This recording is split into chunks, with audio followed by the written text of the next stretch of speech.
এই তাওহীদকে জানা। এক নম্বর কি? তাওহীদকে জানা, আল ইলমু, জানা। দুই নম্বরে কি? আল ইলমু ওয়াল ইতিকাদ, বিশ্বাস করা যে আল্লাহ, আমি জানলাম, তাওহীদকে জানলাম কাকে বলে।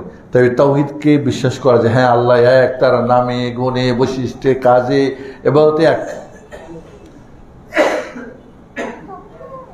ওয়াল ইনকিয়াদ, এর আনুগত্য করা।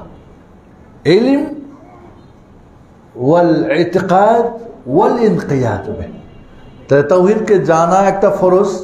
আচ্ছা, রুকুন আমরা কম বুঝি, ফরজ বুঝি না? ফরজ মানে সবচেয়ে যেটা করতেই হবে।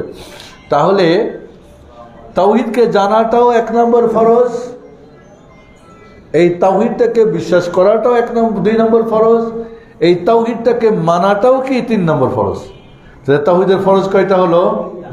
তাওহীদকে জানা, বিশ্বাস করা, মানা।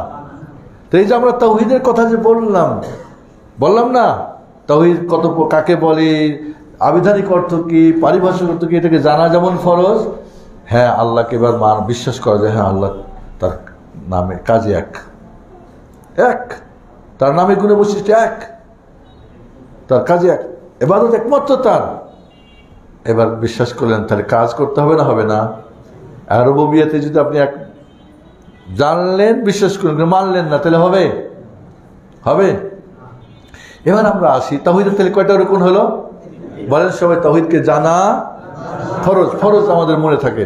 তাওহীদকে জানা ফরজ, তাওহীদকে বিশ্বাস করা ফরজ, তাওহীদকে আমাদের জীবনে বাস্তবায়ন করাটাও ফরজ।